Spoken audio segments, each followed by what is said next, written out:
બિસ્તરા પોટલા બાંધીને તૈયાર રહેજો, કારણ કે હવે આગામી 3 થી 4 દિવસમાં ફરી એક વાવાઝોડું મચાવશે તબાહી. જી હા મિત્રો, અત્યારે હાલ બંગાળની ખાડીના ઊંડાણવાળા વિસ્તારની અંદર એક લો પ્રેશર વરસાદી સિસ્ટમ સક્રિય થતી જોવા મળી રહી છે.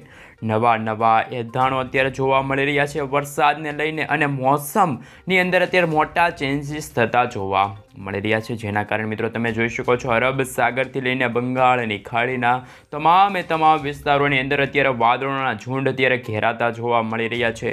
ફરી એકવાર મેઘરાજા હવે ગુજરાત ઉપર સાથે ભારતના દક્ષિણી ભારતના તમામ રાજ્યો હોય, દરિયાઈ કાંઠાના વિસ્તારો હોય ત્યાં તાહીમામ દર્શાવતા પણ જોવા મળવાના છે. તમે મિત્રો આ ઘેરાવો જોઈ શકો છો દક્ષિણ ભારતનો, સાથે મિત્રો અત્યારે બંગાળની ખાડીના ઊંડાણવાળા ભાગોની અંદર પણ એક ચક્રવાત હવે 25 નવેમ્બર પછીના દિવસો હશે તેથી મિત્રો અથડાતું આ વરસાદી સિસ્ટમનું ઝુંડ છે એ જોવા મળવાનું છે.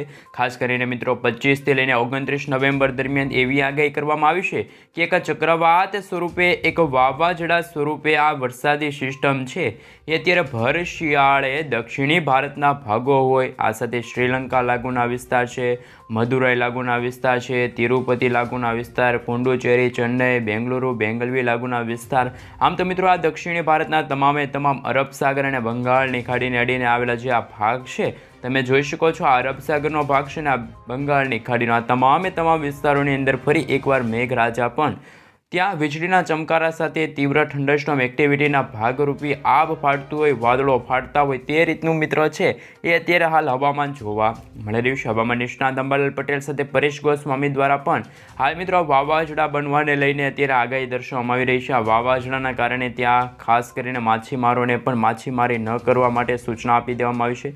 26-27 તારીખે તમે જોઈ શકો છો આ વરસાદી સિસ્ટમ છે એનો મિત્રો આકારણી છે ખાસ કરીને લંબાતી જોવા મળી રહી છે. એનો ઘેરાવો પણ હવે આ વરસાદી સિસ્ટમનો ઘેરાવો અત્યારે હાલ લંબાતો જોવા મળી રહ્યો છે, અને ભારતના જે ઉત્તર પશ્ચિમી ભારતના દિશા તરફ આ વરસાદી સિસ્ટમ છે ધીમે ધીમે આગળ વધતી પણ હવે જોવા મળવાની છે. એટલે કે મિત્રો એકંદરે અત્યારે એવું કહી શકાય કે અત્યારે હાલ ડિસેમ્બર મહિનાની શરૂઆત અને જે અત્યારે નવેમ્બર મહિનો શરૂ છે એ નવેમ્બર મહિનાના અંતિમ સપ્તાહની અંદર છેલ્લા પખવાડિયાની અંદર, છેલ્લા અઠવાડિયાની અંદર આ વાવાઝોડું ખરેખર હવે તમામ ભારતના વાતાવરણની અંદર અસર કરશે, કારણ કે મિત્રો આ દક્ષિણી ભારતના વાતાવરણમાં અત્યારે ઠંડીની બદલે હવે ખાસ કરીને વરસાદ પડશે તો રોગચાળો ફેરાશે. આ સાથે જો મિત્રો આ વાતાવરણનું ભેજનું પ્રમાણ પણ હવે ખાસ કરીને ગતિ કરશે તો ભારતના અન્ય રાજ્યો હશે, ઉત્તર ભારતના ભાગો હોય, મધ્ય પૂર્વ ભારતના ભાગો હોય, આ ભાગોની અંદર તમે જોઈ શકો છો એમાં મુંબઈ છે, હૈદરાબાદ છે, નાગપુર લાગુના વિસ્તારમાં પણ ઠંડીની સાથે મિત્રો સેજ કમોસમી વરસાદ જેવું વાતાવરણ જોવા મળશે, કારણ કે મિત્રો જે આ વાવાઝોડાના જે અવશેષોના જે વાદળા હશે એ વાદળા તો ખાસ કરીને અથડાવાના જ છે.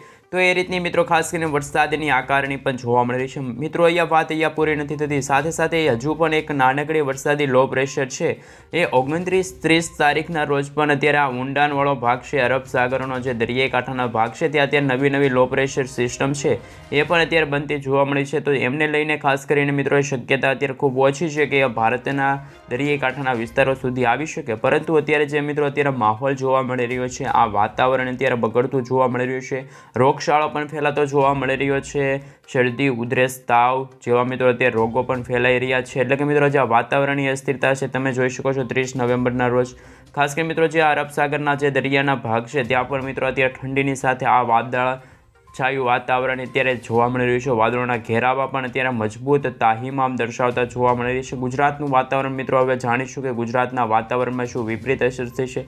તો કે આજે બપોરથી લઈને સાંજના સમયગાળા દરમિયાન તમે જોઈ શકો છો ઓમાનથી લઈને જે આ દરિયાઈ કાંઠાનો ભાગ છે આ વિસ્તાર તમે જોઈ શકો છો ત્યાં પણ અત્યારે વાદળોના ઝુંડ, નાના વાદળોના ઝુંડ છે એકઠા થતા જોવા મળી રહ્યા છે. હવે આપણે સેટેલાઇટ પિક્ચર ઉપરથી થોડીક વિગતવાર માહિતી મેળવીએ તો કે મિત્રો અરબ સાગરના જે આ ઊંડાણવાળા ભાગ છે તમે જોઈ શકો છો આ વાદળોના ઝુંડ પણ ઘેરાયેલા જોવા મળી રહ્યા છે, પરંતુ આ વાદળો સૂકા વાદળો છે, કોઈ વરસાદી વાદળા નથી. પરંતુ જે આ લાલ કલરને, જે આ પીળો કલરને, જે વાદળી કલરના જે વાદળા જોઈ શકો છો એ મિત્રો જે વરસાદના જે વાદળા બનતા જોવા મળી રહ્યા છે. એટલે કે આ ભેજયુક્ત વરસાદના જે પાણી ભરેલા જે વાદળા હોય છે એ વાદળા જોવા મળી રહ્યા છે. જ્યારે મિત્રો આ વાદળા અથડાય ત્યારે મિત્રો ખાસ કરીને વીજળીના ચમકારા થતા હોય છે. વીજળીના ચમકારા થવાના કારણે જ વરસાદ છે ફરી એકવાર તાહીમામ પણ દર્શાવતો જોવા મળવાનો છે. આ સાથે મિત્રો તમે જોઈ શકો છો ખાસ કરીને આગામી કેવા 2 થી 3 દિવસ માટે શું છે વાતાવરણીય અસ્થિરતા તેમના વિશે પણ થોડીક વિગતવાર માહિતી મેળવીએ. તો કે મિત્રો વિન્ડી ઉપરથી આપણે જો ખાસ કરીને મિત્રો વાતાવરણને જોઈએ તો કે મિત્રો હવે આપણે ખાસ કરીને જે ઇન્ડિયન મોન્સૂન ડિપાર્ટમેન્ટ તરફથી એટલે કે જે મિત્રો IMD તરફથી જે ખાસ કરીને ભારત દેશના જે નકશા રજૂ કરવામાં આવી રહ્યા છે ભારતને, એની પહેલાં ખાસ કરીને જાણીશું કે જે હવામાન નિષ્ણાત અંબાલાલ પટેલ છે, પરેશ ગોસ્વામી દ્વારા અત્યારે શું ગુજરાતને લઈને આગાહી કરવામાં આવી છે, ગુજરાતનું તાપમાન કઈ રીતનું જોવા મળવાનું છે. કારણ કે મિત્રો ભર બપોરે તો એવું લાગી રહ્યું છે કે અત્યારે હાલ ઉનાળા જેવો માહોલ જોવા મળી રહ્યો છે અને મિત્રો તાપમાન છે એ 28થી લઈને મિત્રો ખાસ કરીને 31 ડિગ્રી સેલ્સિયસ સુધીનું જે મહત્તમ તાપમાન છે એ સમગ્ર ગુજરાત રાજ્યમાં જોવા મળી રહ્યું છે. જે મિત્રો જે લઘુત્તમ તાપમાન આવે, જે લઘુત્તમ તાપમાન પણ મિત્રો 17થી લઈને અત્યારે 20 ડિગ્રી સેલ્સિયસ સુધીનું તાપમાન જોવા મળી રહ્યું છે. કાતિલ ઠંડી પડી રહી છે, પરંતુ મિત્રો બપોરનું તાપમાન હજુ ગુજરાતમાં જે અનુકૂળ નથી બનતું. જે શિયાળાની ઋતુ દરમિયાન જે ઠંડુ વાતાવરણ હોય છે તે અત્યારે હજી ગુજરાતનું તાપમાન અત્યારે તપી રહેલું બપોર દરમિયાન જોવા મળી રહ્યું છે. તેમના વિશે વાત કરીએ તો સૌપ્રથમ કચ્છના વિસ્તાર તરફથી વાત કરીએ તો કચ્છના રણ પ્રદેશના વિસ્તારમાં તમે જોઈ શકો છો, જેમાં ખાસ કરીને લખપત લાગુના વિસ્તારમાં 31 ડિગ્રી સેલ્સિયસ સુધીનું તાપમાન છે, ખાવડમાં 29 ડિગ્રી છે, રાપરમાં 29 ડિગ્રી સેલ્સિયસ સુધીનું તાપમાન છે, ગાંધીધામમાં 30 ડિગ્રી છે. આ સાથે મિત્રો તમે જોઈ શકો છો માંડવી લાગુના વિસ્તારમાં 29 છે, નડિયામાં 30 ડિગ્રી. આ સાથે મિત્રો તમે જોઈ શકો છો સરેરાશ મિત્રો કહી શકાય કે અહીંયા 28થી લઈને મિત્રો 30 ડિગ્રી સેલ્સિયસ સુધીનું જે તાપમાન છે એમની વચ્ચેનું સરેરાશ તાપમાન જોવા મળવાનું છે. આ સાથે મિત્રો દક્ષિણી ગુજરાતના ભાગોની અંદર વાત કરીએ તો દક્ષિણ ગુજરાતના ભાગોની અંદર કઈ રીતનું અત્યારે છે એ તાપમાન જોવા મળી રહ્યું છે. તો કે મિત્રો સુરતની અંદર અત્યારે ગરમી જેવો માહોલ અત્યારે ખૂબ જ જોવા મળી રહ્યો છે, ઉકળાટ વધી રહ્યું છે. સુરતમાં પણ મિત્રો હાલ 32 ડિગ્રી સેલ્સિયસ સુધીનું તાપમાન છે અત્યારે હાલ સુરતમાં જોવા મળી રહ્યું છે. આ સાથે વલસાડની અંદર મિત્રો 30 ડિગ્રી છે. આ સાથે મિત્રો આહવાની અંદર 30, વ્યારાની અંદર 30. પછી મિત્રો જો જેમ જેમ મિત્રો આપણે આગળ વધીએ તેમ તેમ હવે જે ખાસ કરીને ઉમરપાડા લાગુના વિસ્તાર છે, ડેડીપાડા લાગુના વિસ્તાર છે, કપરવંજ લાગુના વિસ્તાર છે, ત્યાં પણ મિત્રો તમે જોઈ શકો છો ભરૂચ લાગુના વિસ્તારની અંદર પણ મિત્રો ખાસ કરીને જે 29 ડિગ્રી સેલ્સિયસ સુધીનું તાપમાન જોવા, શિનોર લાગુના વિસ્તારની અંદર 29 છે. સાથે સાથે મિત્રો કરજણ લાગુના વિસ્તારમાં તમે જોઈ શકો છો 29 છે, જાંબુસર લાગુના વિસ્તારમાં 29 ડિગ્રી છે, વડોદરામાં મિત્રો તમે જોઈ શકો છો એ રીતે 31 ડિગ્રી સેલ્સિયસ સુધીનું તાપમાન જોવા મળી રહ્યું છે. આણંદમાં ખાસ કરીને 29 છે, તારાપુરમાં 29 છે, તારાપુર ચોકડી આવે છે ત્યાં પણ મિત્રો 29 ડિગ્રી સેલ્સિયસ સુધીનું તાપમાન છે એ હાલ અત્યારે જોવા મળી રહ્યું છે. સાથે સાથે મિત્રો જે ભાવનગર છે, ધોળકા લાગુના વિસ્તાર છે તમે જોઈ શકો છો ત્યાં મિત્રો 30થી 29 ડિગ્રી સેલ્સિયસ સુધીનું જે તાપમાન છે એ જોવા મળી રહ્યું છે. હિંમતનગરમાં પણ એટલે કે મિત્રો આમ સરેરાશ તો તાપમાન મિત્રો બપોરના દરમિયાન 28થી લઈને જે 30 ડિગ્રી સેલ્સિયસ સુધીનું તાપમાન છે એ મિત્રો જોવા મળવાનું છે. વાતાવરણીય અસ્થિરતાના કારણે જો વાતાવરણ બદલે તો જે આગાહી છે એટલે કે જે વાતાવરણ છે એ બદલાતું જોવા મળવાનું છે. આ સાથે મિત્રો તમે જોઈ શકો છો ખાસ કરીને જે મિત્રો હવે પછીના જે દિવસો છે ત્યારે આ લો પ્રેશર વરસાદી સિસ્ટમ છે એ મિત્રો ભારતના દક્ષિણી ભારતના જે ભાગ છે, શ્રીલંકાના જે ભાગો છે ત્યાં આ વરસાદી સિસ્ટમનો ઘેરાવો પણ હવે આગળ વધતો જોવા મળવાનો છે. જેમ જેમ મિત્રો તમે જોઈ શકો છો દિવસો પસાર થશે એમ મિત્રો આ વરસાદી સિસ્ટમનો જે આકારણી છે એ પણ ખાસ કરીને દક્ષિણ ભારત તરફ આગળ વધતી જોવા મળશે. ત્યારે મિત્રો આંધી તુફાન વંટોળ સાથે જ્યારે આ પવનની ઝડપ છે એ મિત્રો 150થી લઈને એવું લાગી રહ્યું છે 170 કિલોમીટર પ્રતિ કલાકની ઝડપે છે. આ વરસાદી સિસ્ટમ હવે ભારતના દક્ષિણી ભારતના જે ભાગો છે ત્યાં અત્યારે અથડાતી જોવા મળવાનું છે. તે જ સમયે જો મિત્રો અત્યારે વાત કરીએ તો અત્યારે શું પેસિફિક મહાસાગર, ફિલિપાઇન્સ લાગુના વિસ્તારની અંદર કંઈ નવા જૂનીના એધાણો જોવા મળી રહ્યા છે. કારણ કે મિત્રો જ્યારે અત્યારે તમે જોઈ શકો છો ખાસ કરીને તાઇવાન લાગુના જે આઘા ભાગ છે, ઊંડાણવાળો ભાગ, ત્યાં મિત્રો તમે જોઈ શકો છો એ વરસાદી સિસ્ટમ આકાર પામી રહી છે. એમનો ઘેરાવો પણ ખાસ કરીને આ રીતનો છે એ ગતિ કરતો જોવા મળી રહ્યો છે જેમ જેમ મિત્રો દિવસો પસાર થશે. પરંતુ મિત્રો ફિલિપાઇન લાગુના વિસ્તારમાં જે વાવાઝોડા એકસાથે 6 થી 7 ટકરાના તે અત્યારે ખાસ કરીને આ વિસ્તારની અંદર કોઈ પણ વરસાદની અત્યારે આગાહી નથી. હાલ મિત્રો સૂકા પવનો ફૂંકાઈ રહ્યા છે. ભેજનું પ્રમાણ ખાસ કરીને જે વરસાદ છે એ આ ઉપરની તરફ ખેંચી રહેલું છે. એટલે કે ત્યાં ફિલિપાઇન્સ લાગુના વિસ્તારમાં અત્યારે કોઈ વાવાઝોડાનો ખતરો જોવા નથી મળ્યો. ખાસ કરીને મિત્રો વિયેતનામ લાગુના વિસ્તારમાં તમે જોઈ શકો છો તો ખાસ કરીને દરિયાકાંઠાના ભાગો છે ત્યાં મિત્રો હાલ વરસાદ પડતો જોવા મળશે, માવઠું પડતું જોવા મળવાનું છે. હવે મિત્રો આપણે જો નજર કરીએ તો જે વાવાઝોડા આવ્યા હતા એમની ગતિ પણ ખાસ કરીને જે આ માર્ગ ઉપર હતી એટલે કે પૂર્વથી દક્ષિણ તરફ આ રીતે ભેગી છે આ બધી વરસાદી સિસ્ટમનો જે ખાસ કરીને વધેલો જે માલ હતો, જે ખાસ કરીને મિત્રો જે વાદળોના ઝુંડ હોય, પવનો હોય, ભેજનું પ્રમાણ આ બધું અહીંયા ભેગું છું ને એકઠું છું ને મિત્રો અહીંયા એકઠા થવાના કારણે જ અત્યારે ફરી એકવાર આંધી તુફાન વંટોળ સાથેનો જે વરસાદ છે એ મિત્રો અત્યારે શરૂ થતો જોવા મળી રહ્યો છે. સિંગાપુર લાગુના વિસ્તારમાં તમે જોઈ શકો છો, મલેશિયા લાગુના વિસ્તાર ત્યાં પણ અત્યારે મિત્રો ખાસ કરીને વાતાવરણ અત્યારે બગડતું જોવા મળી રહ્યું છે. એટલે કે મિત્રો ફરી એકવાર વરસાદની માત્રા છે એ અત્યારે વધતી જોવા મળી રહી છે. એ રીતે ખાસ કરીને મિત્રો અત્યારે શક્યતા જોવા મળી રહી છે. થાઈલેન્ડ લાગુના વિસ્તાર છે ત્યાં પણ મિત્રો અત્યારે વાતાવરણ અત્યારે હાલ ભારતની સાથે આ બધું જ વાતાવરણ અત્યારે છે એ અત્યારે બગડતું જોવા મળી રહ્યું છે. હવે મિત્રો આપણે ઇન્ડિયન મોન્સૂન ડિપાર્ટમેન્ટ એટલે કે જે IMD તરફથી ખાસ કરીને જે નકશા રજૂ કરવામાં આવી રહ્યા છે, ભારત દેશ હોય કે સાથે મિત્રો તમામ રાજ્ય, ગુજરાત રાજ્ય સિવાયના તમામ રાજ્યને લઈને જે નકશા રજૂ કરવામાં આવી રહ્યા છે અને આગાહી દર્શાવવામાં આવી છે તેમના વિશે સવિસ્તાર માહિતી મેળવીએ.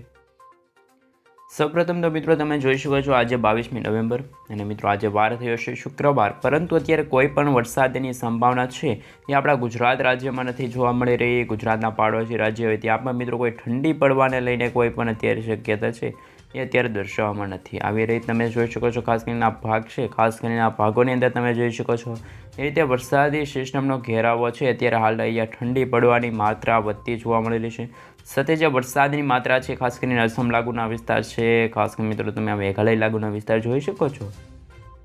જે મિત્રો પર્વતીય વિસ્તાર છે ખાસ કરીને મિત્રો જે આ પર્વતીય વિસ્તાર જે આકાર પામી રહ્યા છે ત્યાં મિત્રો અત્યારે હાલ ખાસ કરીને શક્યતા છે કે ત્યાં વરસાદ છે, આંધી તુફાન વંટોળ સાથેનો વરસાદ છે જોવા મળવાનો છે.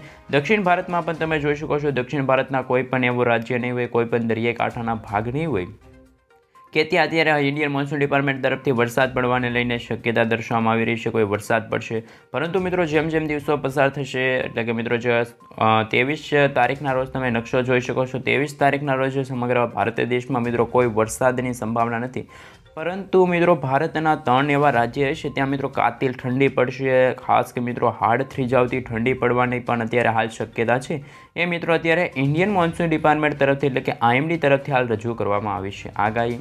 જેમ જેમ મિત્રો દિવસો પસાર થયા તેમ તમે જોઈ શકો છો 24 નવેમ્બરના રોજ પણ ખાસ કરીને જે સમગ્ર જે ભારત દેશ સાથે ગુજરાત રાજ્યનો જે નકશો રજૂ કરવામાં આવી રહ્યો છે, ગુજરાતમાં તો મિત્રો સૂકું વાતાવરણ, ગુજરાતમાં કોઈ પણ કાતિલ ઠંડી પડવાને લઈને કોઈ સંભાવના છે અત્યારે હાલ દર્શાવવામાં આવી નથી. સાથે મિત્રો ભારતનો ખાલી એક ભાગ હશે ત્યાં મિત્રો હાડ થીજાવતી ઠંડી પડશે અને સમગ્ર ભારત દેશના જે નીચાણવાળા ભાગ હોય, આ સાથે મિત્રો તમે દક્ષિણ ભારતનો ભાગ જોઈ શકો છો, અરબ સાગરને અડીને આવેલા જે દરિયાઈ કાંઠાના ભાગ છે ત્યાં અત્યારે કોઈ વરસાદની શક્યતા નથી. પરંતુ 25 તારીખ પછીના જે દિવસો હશે ભારત માટે અને જે દક્ષિણી ભારતના જે તમામ ભાગો છે તેની માટે ભારે સાબિત થવાના છે આવનારા દિવસો.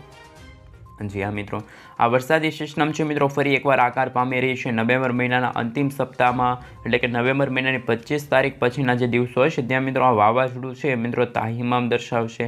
તાહિમામ દર્શાવવાના કારણે આ તમામ વિસ્તારોની અંદર આંધી તુફાન વંટોળ સાથે મેઘરાજા છે એ મિત્રો મન મૂકીને વરસવાના છે. આ સાથે મિત્રો તમે જોઈ શકો છો દક્ષિણી ભારતના જે ભાગો હોય, સાથે મિત્રો જે મધ્ય પૂર્વ ભારતના ભાગોમાં તો કોઈ પણ વરસાદની સંભાવના નથી, પરંતુ જે દક્ષિણ ભારતના તમામ ભાગો છે, કેરળ છે, કર્ણાટક છે, તમિલનાડુ છે, બેંગલુરુ, બેંગલવી લાગુના વિસ્તાર, મદુરાઈ લાગુના વિસ્તાર, તમામ વિસ્તાર, ચેન્નઈ લાગુના વિસ્તારની અંદર ફરી એકવાર મિત્રો ભારતનો છેડાનો વિસ્તાર છે એ અત્યારે હાલ બગડતો જોવા મળી રહ્યો છે. આ સાથે મિત્રો તમે 26 તારીખના રોજ તમે જોઈ શકો છો, 26 તારીખના રોજ એવું વાતાવરણ છે કે કોઈ ઠંડી પડવાને લઈને કોઈ આગાહી નથી. એટલે કે મિત્રો જે ઠંડીનું પ્રમાણ હતું એ આ વરસાદી સિસ્ટમની જે લો પ્રેશર બની વાવાઝોડું એ પોતાની તરફ ભેજનું પ્રમાણ ખેંચીને એક ચક્રવાત એટલે કે ખાસ કરીને મિત્રો એક વાવાઝોડાની અંદર એક છે એ અત્યારે વરસાદી સિસ્ટમ આકાર પામતી જોવા મળી રહી છે. કે આ ભાગોની અંદર મિત્રો છે એ આંધી તુફાન વંટોળ સાથેના જે વરસાદનો જે ખ્યાલ હશે એ શરૂ થતો જોવા મળવાનો છે.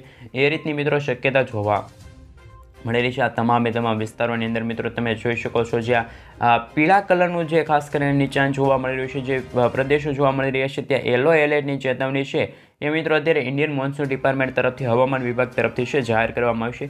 27 તારીખના રોજ પણ તમે જોઈ શકો છો ગુજરાત સિવાય ભારતના અન્ય કોઈ રાજ્યો હોય ત્યાં મિત્રો કોઈ પણ વરસાદની સંભાવના નથી, પરંતુ જે ભારતના દક્ષિણી ભારતના જે ભાગો છે ત્યાં ફરી એકવાર આંધી તુફાન વંટોળ સાથે વરસાદ જોવા મળવાનો છે. આ સાથે મિત્રો તમે નકશો જોઈ શકો છો, ખાસ કરીને મિત્રો અત્યારે લીલા કલરનો જે ઘાટો ભાગ જોવા મળી રહ્યો છે ત્યાં મિત્રો અત્યારે આ વરસાદી સિસ્ટમ છે આકાર પામી રહી છે. અને મિત્રો જો વાત કરીએ તો આ ભાગોની અંદર પણ જે ફિશ વોર્નિંગ મેપ આવે છે, એટલે કે માછીમારોને દરિયો ન ખેડવા માટે પણ સૂચના આપવામાં આવી છે, કારણ કે અહીંયા છોટાના પવન પણ મિત્રો 90થી લઈને હાલ 100 કિલોમીટર પ્રતિ કલાકની ઝડપે અત્યારે ફૂંકાતા હશે, એવી ખાસ કરીને મિત્રો અત્યારે ધારણા જોવા મળી રહી છે, આગાહી જોવા મળી રહી છે. આ સાથે મિત્રો તમે જોઈ શકો છો અહીંયા ખાસ કરીને મિત્રો જે માલદીવ લાગુના વિસ્તાર છે, અરબ સાગરને અડીને આવેલા, ત્યાં પણ મિત્રો ખાસ કરીને અત્યારે થોડાક આ ઘાટા લીલા કલર જેવો ભાગ જોવા મળી રહ્યો છે, પરંતુ આ ભાગમાં ઘાટો લીલો ભાગ છે વધારે જોવા મળી રહ્યો છે. આ સાથે મિત્રો જેમ જેમ દિવસો પસાર થશે તેમ તેમ આ વરસાદની આકારણીને લઈને કલર પણ બદલાતો જોવા મળશે. વાદળોના ઘેરાવા સાથે મિત્રો રાત્રિ દરમિયાન છે એ કંઈક આવું વાતાવરણ જોવા મળવાનું છે. આ ઘેરાવો પણ અત્યારે આ રીતે મજબૂત થતો જોવા મળવાનો છે. એ રીતે મિત્રો ખાસ કરીને વરસાદની આકારણી છે અત્યારે જોવા મળવાની છે. તો મિત્રો ખાસ કરીને જો તમે જોઈ શકો છો ખાસ કે 22થી લઈને 28 તારીખ લગીનું જે વાતાવરણ કંઈક આવું હતું, અને જે ખાસ કરીને મિત્રો 29થી લઈને 5 ડિસેમ્બર સુધીનું છે વાતાવરણ છે કંઈક આ રીતનું રહેવાનું છે. 2 અલગ અલગ નકશા છે મિત્રો ઇન્ડિયન મોન્સૂન ડિપાર્ટમેન્ટ તરફથી જાહેર કરવામાં આવી રહ્યા છે. ખાસ કરીને મિત્રો અત્યારે સમજાવવું થોડુંક મુશ્કેલ પડશે, કારણ કે આ મેપ છે થોડોક આછો આપેલો છે. તો હવે હું તમને જે ખાસ કરીને જે વિન્ડીઝ એપ્લિકેશન દ્વારા જે નકશા રજૂ કરવામાં આવી રહ્યા છે તેમના વિશે થોડીક વિગતવાર માહિતી આપું. મિત્રો તમે જોઈ શકો છો ખાસ કરીને જે આ ઘેરાવો હતો એ મેં તમને આગળ જે નકશો આપ્યો હતો ઇન્ડિયન મોન્સૂન ડિપાર્ટમેન્ટ તરફથી, એનાથી થોડોક અહીંયા અલગ જોવા મળ્યો છે. થોડુંક હવે હું તમને રેણ અને ઠંડર જે મિત્રો વરસાદ પડવાને લઈને વીજળીના ચમકારા પડવાને લઈને ખાસ કરીને આગાહી છે. આ સાથે મિત્રો અહીંયા તમે જોઈ શકો છો સ્ટાર જેવી નિશાની જોવા મળી રહી છે, એટલે કે કોઈક તમને એવું લાગતું હશે કે જે બરફ પડતો હોય એ રીતની ખાસ કરીને આ રીતની સ્ટારની નિશાની તમે જોઈ શકો છો. હું તમને થોડુંક દોરીને બતાવું તો તમને થોડીક મજા આવશે સમજવામાં. આ રીતની જે મિત્રો નિશાની જોઈ શકો છો, સફેદ કલરની નિશાની છે, ખાસ કરીને હું તમને ઝૂમ કરીને બતાડું.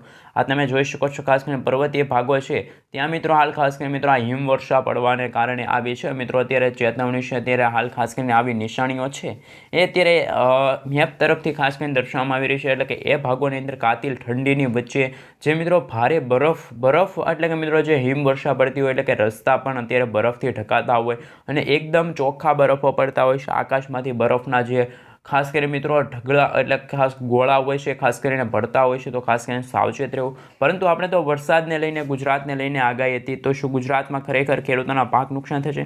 જો મિત્રો આ વરસાદી સિસ્ટમ તેમની દિશા બદલાશે અને મિત્રો જો તે ભારતના ભૂભાગો તરફથી જો ખાસ કરીને અથડાઈને આગળ વધશે, તો મિત્રો જે નાગપુર છે, મહારાષ્ટ્ર લાગુના વિસ્તાર છે, હૈદરાબાદ લાગુના વિસ્તાર છે, મુંબઈ છે, મુંબઈથી લઈને મહારાષ્ટ્રથી લઈને ભારતના જે દક્ષિણ ભારતના એટલે કે પૂર્વ ભારતના જે ગુજરાત રાજ્ય આવેલું છે ત્યાં મિત્રો તમે જોઈ શકો છો તો કે દક્ષિણ ગુજરાતના જે સરહદી ભારત ખાસ કરીને ભાગો છે, સુરત છે, આ બધા છોટાઉદેપુર છે, આ બધા જે ભાગોની અંદર મિત્રો તમે જોઈ શકો છો તો વરસાદની એક નાનકડી ટુકડી છે, નાનકડા રાઉન્ડ છે એ અત્યારે આવવાનો જોવા મળી શકે છે, આવતો જોવા મળી શકે છે. કોઈ ભારે વરસાદની અત્યારે ચેતવણી છે એ અત્યારે ઇન્ડિયન મોન્સૂન ડિપાર્ટમેન્ટ તરફથી ગુજરાતમાં કોઈ પણ સંભાવના જોવા નથી મળી. હવામાન વિભાગ તરફથી પણ હાલ મિત્રો ગુજરાતમાં કોઈ વરસાદની કે કોઈ માવઠાની આગાહી નથી. હવામાન નિષ્ણાંત તરફથી પણ કોઈ વરસાદની સંભાવના છે અત્યારે દર્શાવવામાં આવેલી નથી. તો ખાસ કરીને મિત્રો આ હતા આજના સૌથી મોટા